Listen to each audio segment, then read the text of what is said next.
हम कहीं कि कितना सतावल गइल, कबो हंसावल या कबो रुआवल गइल। ई तो दिलवा के हमरा नादानी रहे, तब दिलवा पर ठोकरी लगावल गइल।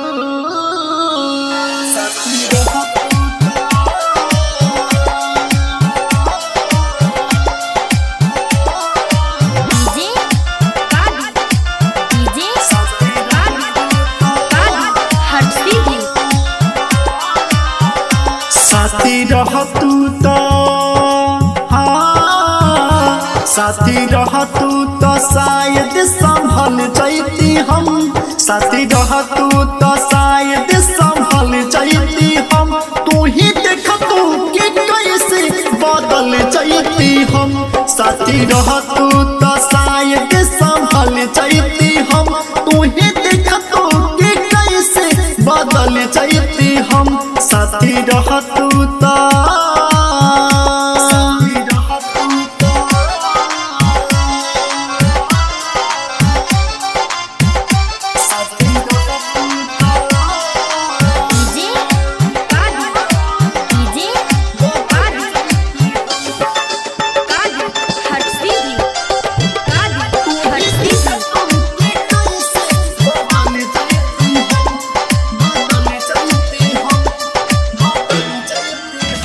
प्रेमों से बढ़ के दुनिया में दौलत नहीं, यू दौलत हो जवन सबको मिलत नहीं।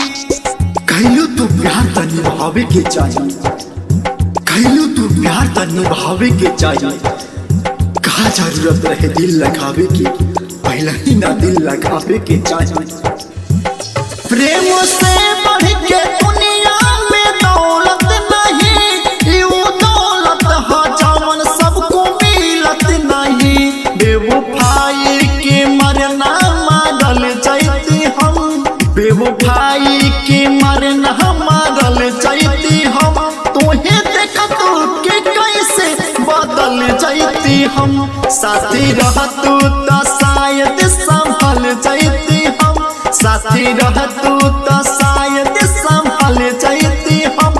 तोहे देखतू कि कैसे बदल जैती हम, तोहे देखतू कि कैसे बदल जैती हम, साथी रहतू तो